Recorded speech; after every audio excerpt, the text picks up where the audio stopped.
وناقاكو فانو دقا ميقري بورانا قبرا تدابرت بالوالي دبرا وانشوفنا قد تنقفا وناقاكو فانو دقا ميقري بورانا قبرا تدابرت بالوالي دبرا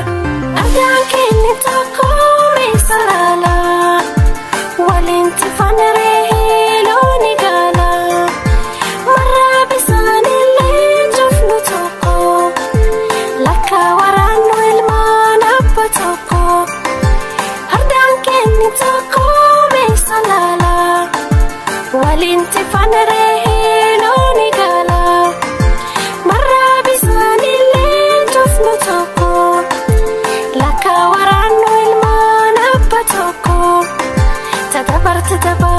قرتمو سوان قلت ما ننكبت قرو تدبرت يا قرتمو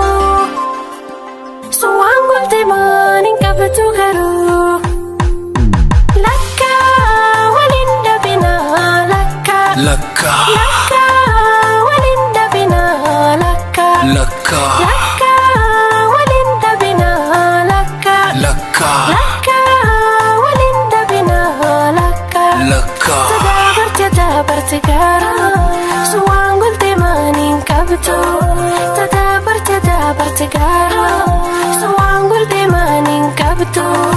usiku na mchana nasikia uchungu sana Gabra na Borana Dogodia na Wagari mbona tupigane mbona tukosane sote tupendane kila siku tujengane vita haina maana ni chuki na hasara wazika wengi bana wengi wana baba watoto wana mama nani atawafunza nani atawatunza mayatima mtaani wanalia kila siku wanaomba kila mtu Garissa Mandera Moyale Marsabit wanasiasa wanachocha tupigane kila siku tuwane kila mtu wanataka wanone wanataka tukonde washapora mali zote milioni na mamote washafanya situ sote Afrika Amerika Ethiopia Eritrea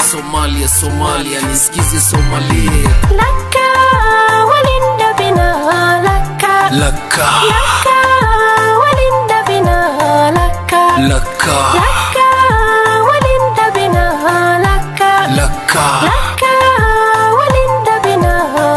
laka تدابرت قارا سوان قلت ما ننكبتو تدابرت قارا سوان قلت ما ننكبتو Tuishi kwa amani tusilete purukushani hata baada ya kura bado wewe ni jirani chuki ya nini